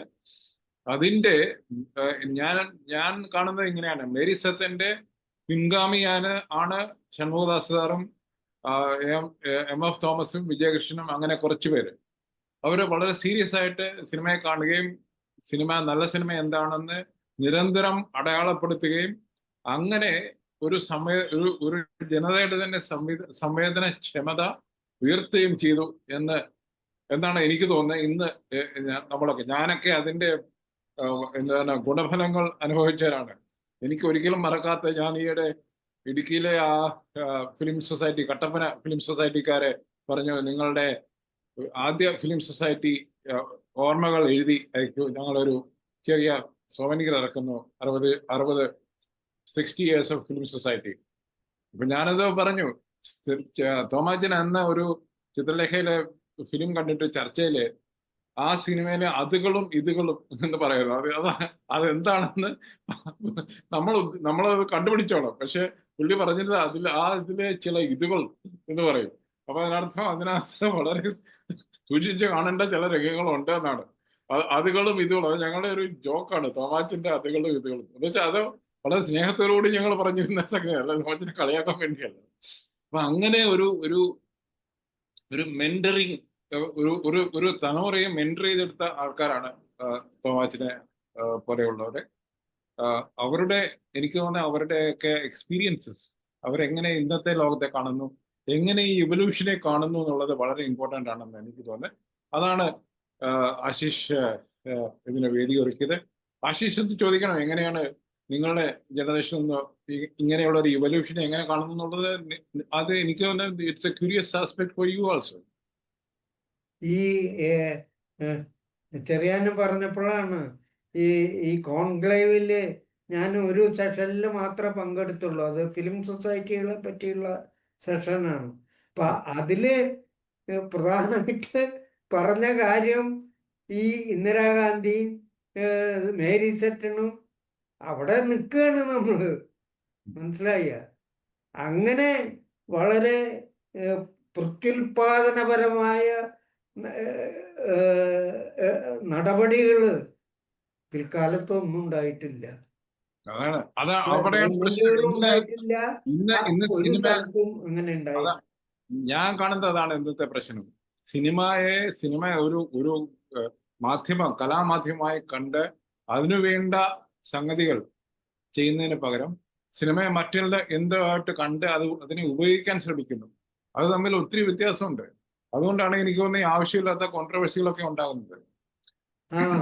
അല്ല, അവിടെയാണ് പി കെ നായരെയൊക്കെ പ്രസക്തി എന്ന് പറയുന്നത്. ഭയങ്കര ഒരു പുരുഷായുസ് മുഴുവൻ ഇതിങ്ങനെ പ്രചരിപ്പിക്കാൻ വേണ്ടി, ഇത് കാണാൻ വേണ്ടി, കാണാൻ പഠിപ്പിക്കാൻ വേണ്ടി.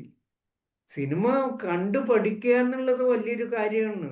നമ്മളൊക്കെ പഠിച്ചുകൊണ്ടിരിക്കുകയാണ്. പണ്ട് കണ്ട സിനിമകൾ ഇപ്പൊ കാണുമ്പോ തന്നെ വേറെ തരത്തിലാണ് നമ്മൾ കാണുന്നത്. ഇത് തോമച്ചൻ പറഞ്ഞപ്പോൾ അതുപോലെ തന്നെ ഫിലിം ഇൻസ്റ്റിറ്റ്യൂട്ടിൽ പഠിച്ച എല്ലാവർക്കും പ്രൊഫസർ സതീഷ് ബഹദൂറിനെ ഒരിക്കലും മറക്കാൻ കഴിയാത്ത അദ്ദേഹമാണ് എന്താണ് നല്ല സിനിമ എന്ന് അനലൈസ് ചെയ്ത് ആ ഫിലിം ഇൻസ്റ്റിറ്റ്യൂട്ടിലുള്ളവരെ പഠിപ്പിച്ചുകൊണ്ടിരുന്നത്. അല്ല, ഫിലിം സൊസൈറ്റികളിലും എല്ലാ വർഷവും പിന്നെ എല്ലാ വർഷവും ഉള്ള ഒരു മാസത്തെ കോഴ്സിൽ രണ്ടുപേരാണ്. പി കെ നായരും സതീഷ് ബഹദൂറും ആണ് അവിടുത്തെ സ്റ്റാറുകൾ, റെസിഡന്റ് ട്യൂട്ടേഴ്സ് എന്ന് പറയും അല്ലേ? ഇപ്പൊ പൊളിറ്റിക്സ്, സിനിമയിലെ രാഷ്ട്രീയം, ഇപ്പൊ പൊളിറ്റിക്കൽ കറക്റ്റ്നെസ് സോക്കോൾഡ് അതല്ല ഉദ്ദേശിച്ചത്.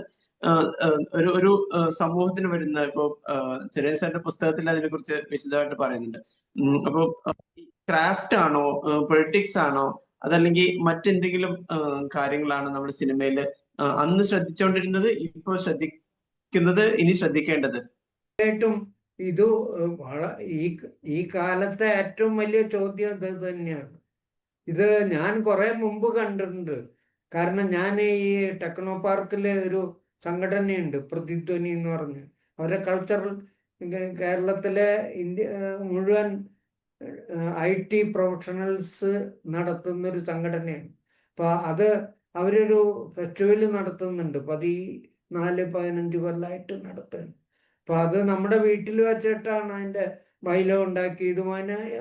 ഇപ്പോഴും ആദ്യം മുതലേ എല്ലാ ഇതിലും ഞാനാണ് അതിന്റെ ഒരു കേന്ദ്ര ബിന്ദുവായിട്ട് പ്രവർത്തിക്കുന്നത്. പുറമെന്ന് ഉള്ള ഒരാള് ഞാൻ മാത്രമേ ഉള്ളൂ. അപ്പോ അവിടെ അതിന്റെ ഉദ്ഘാടനം ആദ്യം തുടങ്ങിയ 14-15 കൊല്ലം മുമ്പ് ഞാൻ പറഞ്ഞിട്ടുണ്ട്, ഈ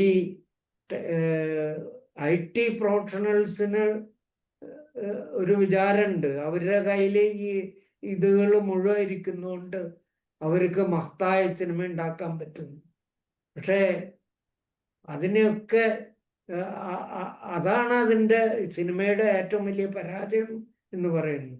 സിനിമ എന്ന് പറയുന്നത് നമ്മളെ അനുഭവിപ്പിക്കാനുള്ള കഴിവ്, അതൊരു അപാരമായ കഴിവാണ്.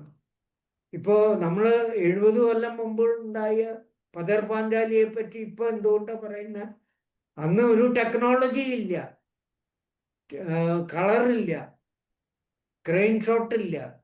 അന്ന് മങ്കട രവിവർമ്മ പറഞ്ഞിട്ടുണ്ട്, അത് ഈ ക്രെയിൻ ഷോട്ട് ഒരു കയറില് ക്യാമറ ഇങ്ങനെ കൊളുത്തിയിട്ട് വേറൊരു കയറുകൊണ്ട് കെട്ടി വലിച്ചിട്ടാണ് ക്രെയിൻ ഷോട്ട് ഇട്ടത്. അങ്ങനെയുള്ള സിനിമ.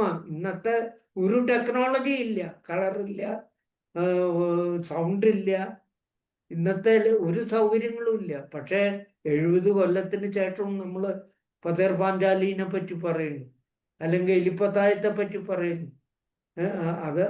അതൊരു വലിയ ഇന്ത്യയിലെ കാര്യം തന്നെ എടുത്തു കഴിഞ്ഞാൽ നമ്മൾ നൈഫ് ഇൻ ദി വാട്ടറിനെ പറ്റി പറയുന്നു. അത് കളറല്ല. എന്നിട്ട് പോലും നമ്മൾ പറയുന്ന അതിലുള്ള ജീവിതമാണ് ഏറ്റവും വലിയത്.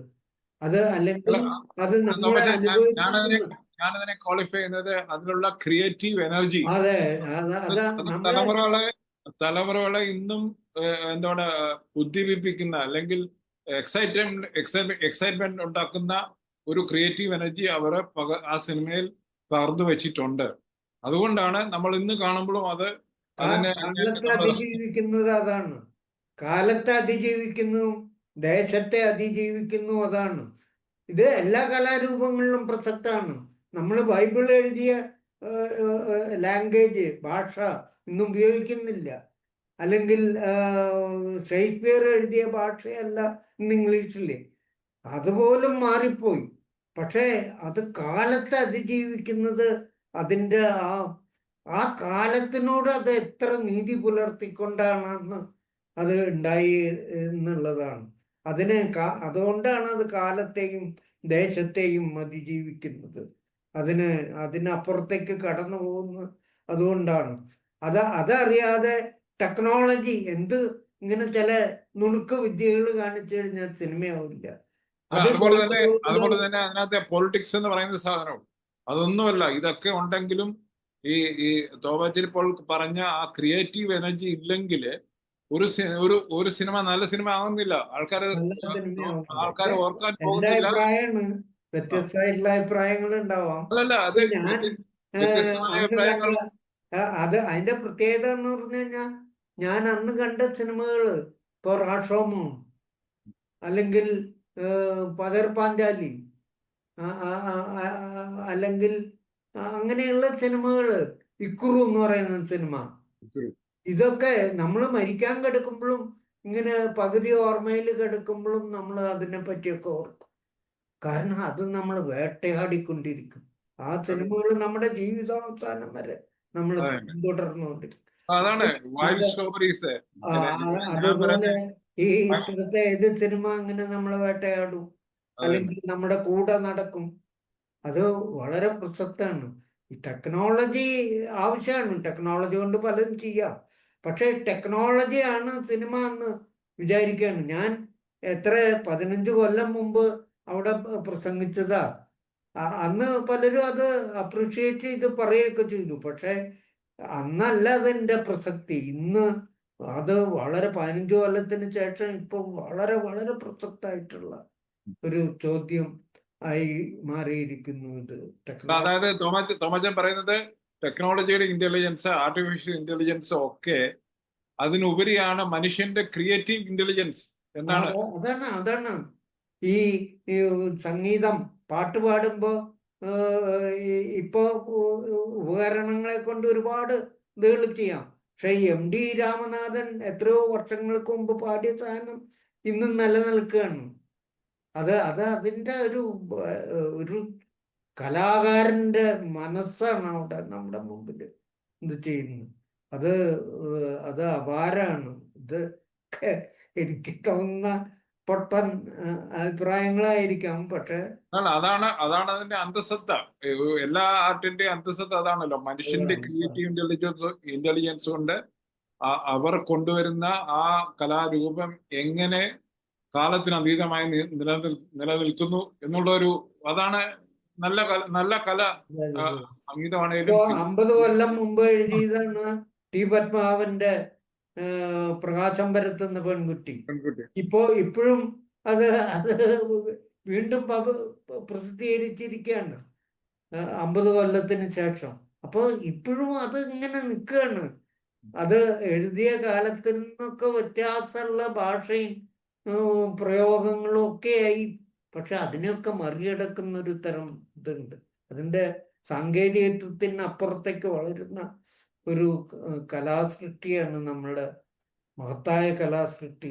കാലത്തിനും ദേശത്തിനും അതീതമായിട്ടുള്ള കലാസൃഷ്ടി എന്നത്.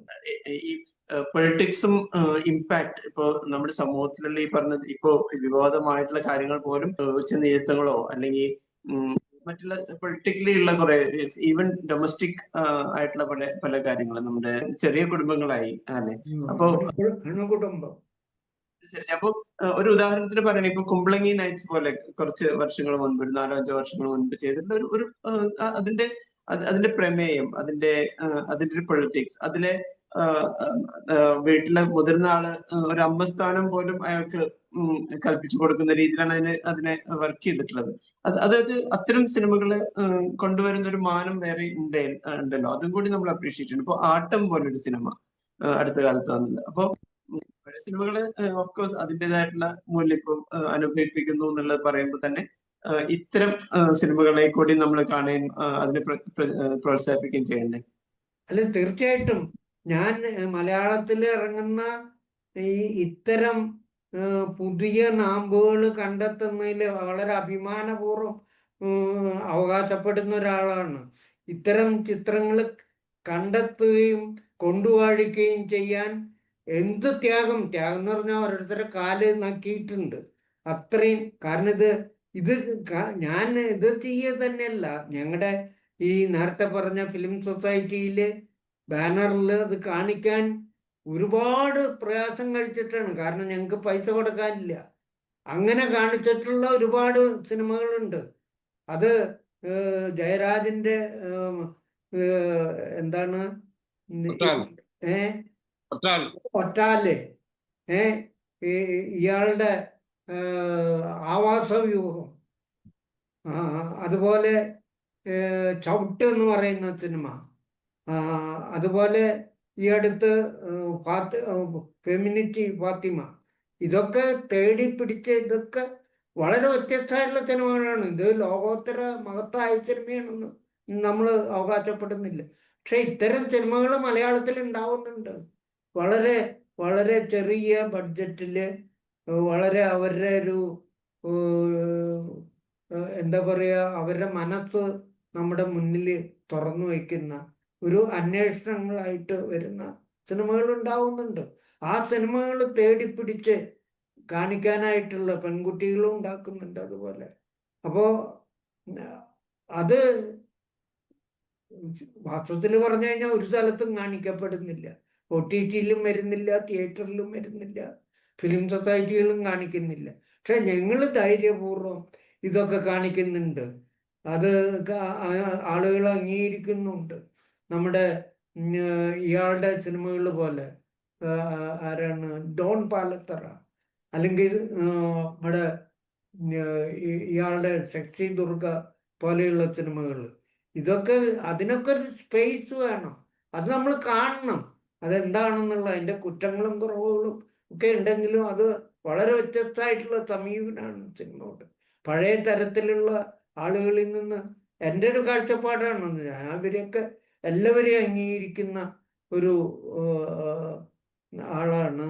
അതിനുവേണ്ടി സ്പേസ് കൊടുക്കുകയും, ചില സിനിമകൾ കഴിഞ്ഞിട്ട് പോകുമ്പോൾ ആളുകൾ നമ്മളെ അടിക്കാൻ വന്നിട്ടുണ്ട്, നിങ്ങൾക്ക് വേറെ തൊഴിലൊന്നുമില്ലേ ഈ സിനിമ, ചവറ് സിനിമ കാണി.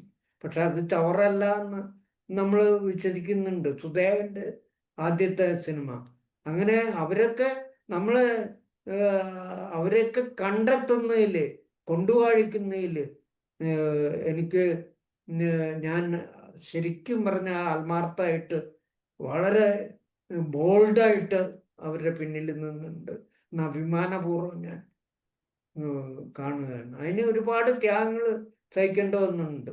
ഞാൻ തന്നെയല്ല, എൻ്റെ ഫിലിം സൊസൈറ്റി ഒക്കെ ഉണ്ടാവും. പക്ഷെ ഞാൻ അതിനോടൊപ്പം നിൽക്കുമ്പോഴാണ് അവര് എൻ്റെ പിന്നിൽ അണിനിരക്കുന്നതല്ലോ. അപ്പൊ അതിലൊക്കെ എനിക്ക് അഭിമാനമുണ്ട്. അവരൊക്കെ എന്നോട് വളരെ സ്നേഹത്തോടു കൂടിയിട്ടാണ്. ഇപ്പൊ ഞാൻ ഈ ഫിലിം സൊസൈറ്റി മീറ്റിങ്ങിൽ പോയപ്പോൾ പല ആളുകളും നമ്മളെ ഭയങ്കര സ്നേഹമാണ്, ഭയങ്കര ആദരവാണ്. അതൊക്കെ ഒരു പുരുഷായുസ് കൊണ്ട് എനിക്ക് നേടാൻ പറ്റിയ ഒരു വലിയ കാര്യമായിട്ടാണ്, വലിയ അംഗീകാരമാണ്. എല്ലാ ഗവൺമെന്റ് അംഗീകാരങ്ങളെക്കാളും അല്ലെങ്കിൽ അവാർഡുകളെക്കാളും ഒക്കെ അതിന് വലിയ വില കൽപ്പിക്കുന്നു. അവരുടെ കൊച്ചു കൊച്ചു ദുഃഖങ്ങൾ, വേദനകൾ, കട്ടപ്പനയിലുള്ള EJ ജോസഫിന്റെ സൊസൈറ്റിയില് ഒരു കുറുക്കം പോലും പോവാത്ത നാട്ടില് എത്രയോ വർഷം മുമ്പ് നമ്മൾ ഇവിടുന്ന് ബസ്സും കയറി ചൗപ്പാത്തില് വെള്ളം കയറിയ ചൗപ്പാത്തിലൂടെ പോയി അവിടെയൊക്കെ ചെന്ന് ഇതുകൾ ചെയ്തിട്ടുള്ള അവരൊക്കെ അതൊക്കെ ഒക്കെ ഇപ്പോഴും ഓർക്കുകയാണ്. അപ്പോ അതൊക്കെ ഒരു വലിയ ഭാഗ്യമാണെന്ന് കരുതുന്നു. നമ്മള് അതിൽ തന്നെ നിന്നു, അതിൽ തന്നെ പ്രവർത്തിച്ചു, അതിൽ തന്നെ മരിക്കുന്നു. അത്ര അതാണ് ആശിഷ്, അവിടെ എനിക്കൊന്ന് പറയാനുണ്ട്. തോമാച്ചന് നല്ല സിനിമ എഴുത്തിന് സ്റ്റേറ്റ് അവാർഡുകൾ കിട്ടിയിട്ടുണ്ട്, പക്ഷെ നാഷണൽ അവാർഡ് ഇതുവരെ കിട്ടിയിട്ടില്ല. അതാണ് അത് ബാക്കിയുള്ളവർക്കും. വിജയകൃഷ്ണനും കേരളത്തിലെ ഒത്തിരി പേർക്ക് നാഷണൽ അവാർഡ് കിട്ടി സിനിമ എഴുത്തിന് വേണ്ടി. ഞാൻ കേട്ടത് ഈ വർഷം സിനിമ എഴുത്തിന്റെ അവാർഡേ ഇല്ലായിരുന്നു. ഏകദേശം നിർത്തി മട്ടിലാണ്. അപ്പൊ അങ്ങനെയുള്ള ഒരു സിറ്റുവേഷനിലേക്ക് നമ്മൾ പോവുകയാണ്. പക്ഷേ തോമാച്ചിന് നാഷണൽ അവാർഡ് ഇല്ലെങ്കിലും അദ്ദേഹത്തിന്റെ എനിക്ക് തോന്നുന്ന ശിഷ്യന്മാരൊക്കെ നാഷണൽ അവാർഡ് മേടിക്കുന്നവരായിരുന്നു. അല്ല, ശിഷ്യന്മാര് നമ്മളെക്കാൾ എനിക്ക് പെരുന്തച്ഛൻ ഇതൊന്നുമില്ല. ശിഷ്യന്മാര് നമ്മളെക്കാൾ നമ്മുടെ അവിടെ സിനിമ കണ്ട് വളർന്നിട്ടുള്ള വലിയ, അവരൊന്നും പേര് ഞാൻ പറയുന്നില്ല, അങ്ങനെ നിന്നിട്ടുള്ള ആള്, അതൊക്കെ അവരുടെ കഴിവുകളെ കൊണ്ടും അധ്വാനങ്ങളെ കൊണ്ടും ഉണ്ടായ ഇതാണ്. അതിനൊന്നും എനിക്ക് അസൂയ ഇതൊന്നുമില്ല. അവരൊക്കെ അങ്ങനെ ആവണം എന്നുള്ള.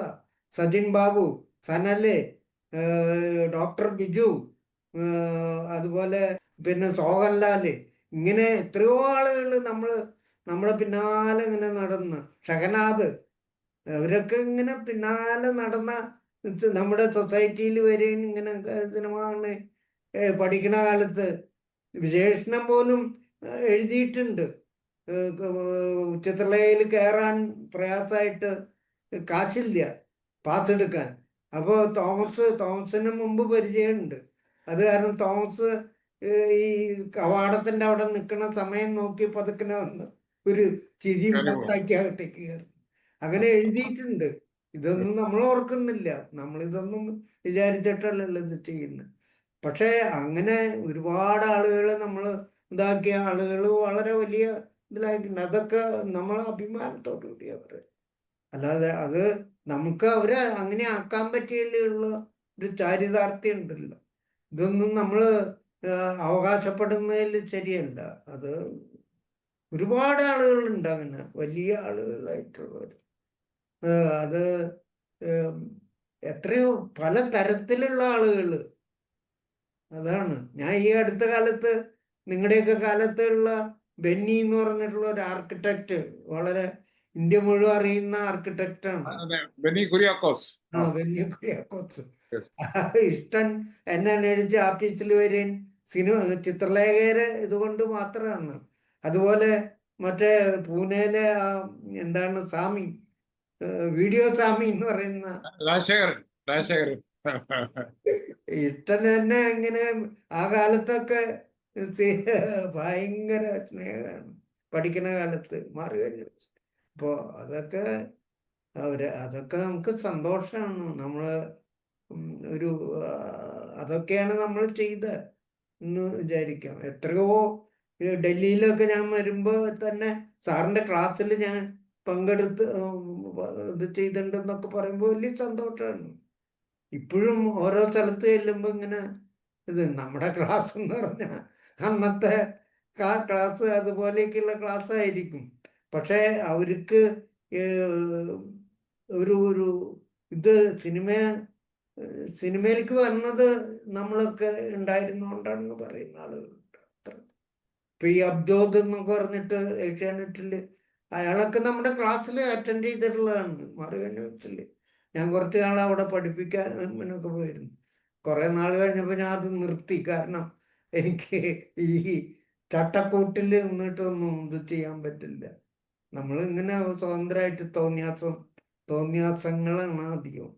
അത് ഇങ്ങനെ തുടർന്നുകൊണ്ടിരിക്കും. അതിലൊരു സന്തോഷമുണ്ട്, ഒരു സ്വാതന്ത്ര്യം ഉണ്ടല്ലോ അതിനൊക്കെ. ഞാൻ ആദ്യം ചോദിച്ച ചോദ്യമായിട്ട് ചെറിയ ബന്ധമുണ്ട്. സോഷ്യൽ മീഡിയന്റെ ഇതിന്റെ സാധ്യതകളുണ്ട്, അതിന്റെ ഒരുപാട് ഇടപെടലുകളുണ്ട്.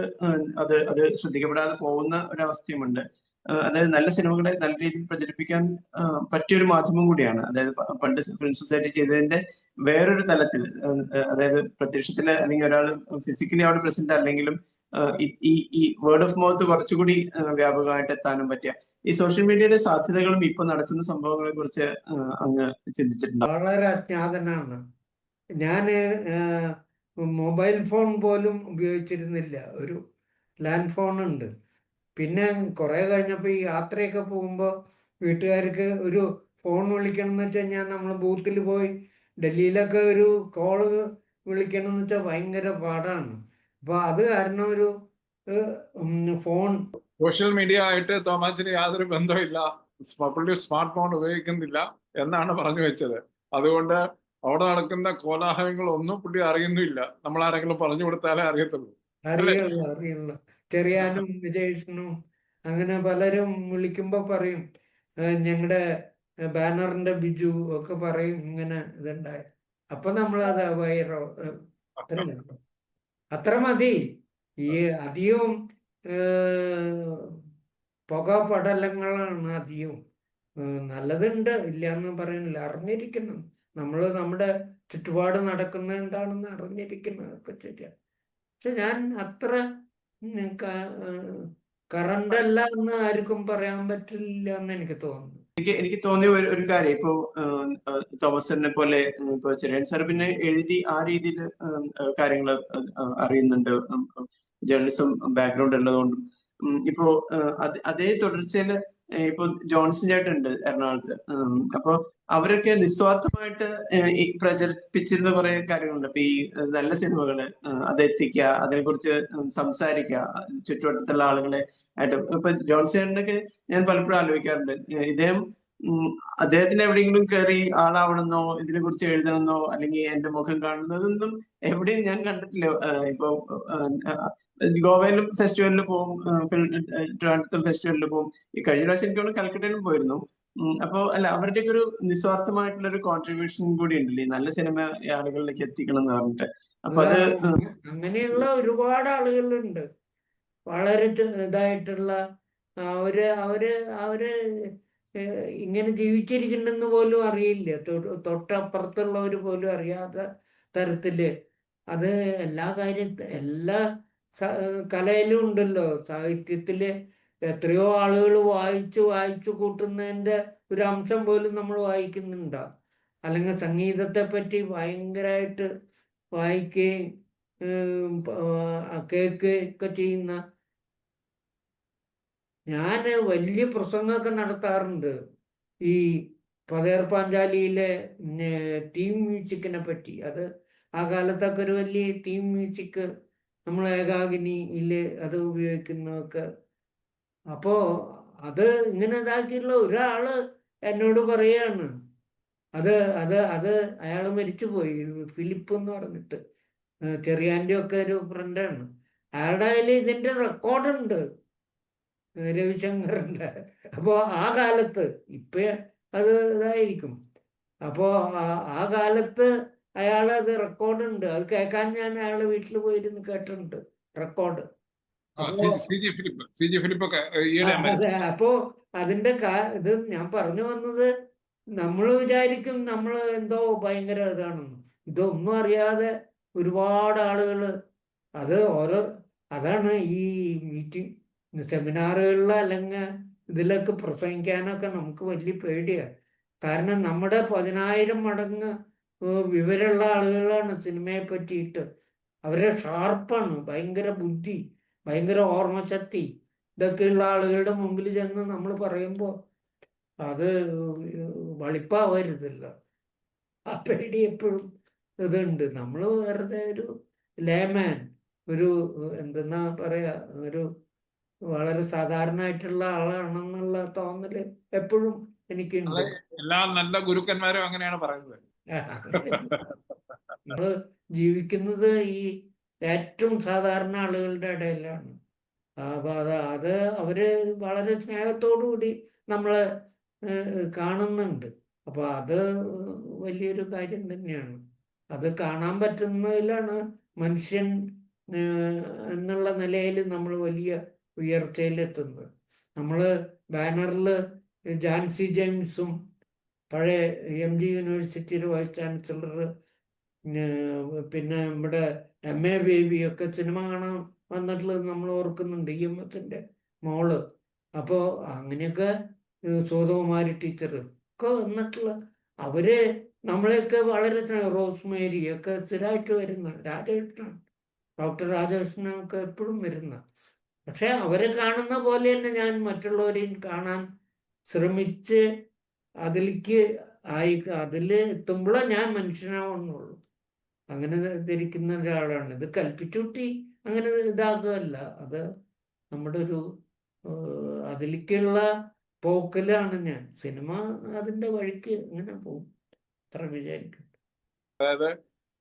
ഒരു 3 ജനറേഷൻ പെട്ട ആൾക്കാരുടെ ഒരു സിനിമയെ പറ്റി, നല്ല സിനിമ എന്താണ്, എങ്ങനെയാണ് നല്ല സിനിമ ഇവോൾവ് ചെയ്യുന്നത്, എങ്ങനെയാണ് നല്ല സിനിമ കാണേണ്ടത്, എങ്ങനെയാണ് ഇത് കണ്ട സംസ്കാരം ഉണ്ടായത് എന്ന് നമ്മൾ അങ്ങോട്ടും ഇങ്ങോട്ടും പറഞ്ഞു. എന്നെ സംബന്ധിച്ചോളം എം.എഫ്. തോമസ് എന്ന ഞങ്ങളുടെ തോമാച്ചനാണ് ഞങ്ങളെയൊക്കെ ഇതിലേക്ക് പിടിച്ചു നിർത്തിയതെന്ന് പറയും.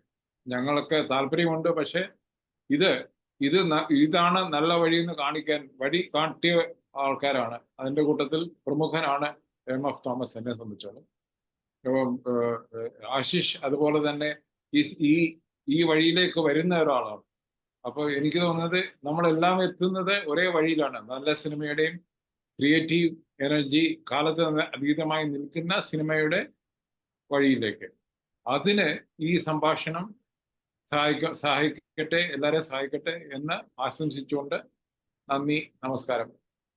വളരെ അർത്ഥവത്തായ ജീവിതമായിരുന്നു എന്ന് എനിക്ക് തോന്നുന്ന അപൂർവം സന്ദർഭങ്ങളിലൊന്നാണ് ഇത്. തീർച്ചയായിട്ടും അതങ്ങനെ ഞാൻ മാത്രമല്ല, അങ്ങനെ പലരും പറയുമല്ലോ. അപ്പൊ അതാണ് അതിന്റെ ആ നല്ല വശം. അല്ലെങ്കിൽ ട്രിബ്യൂട്ട് ടു എം.എഫ്. തോമസ് എന്ന ഫിലിം സൊസൈറ്റി പ്രവർത്തകൻ, എഴുത്തുകാരൻ, mentor of good film people എന്ന് ഞാൻ പറയും. Thank you. Thank you so much. Thank you.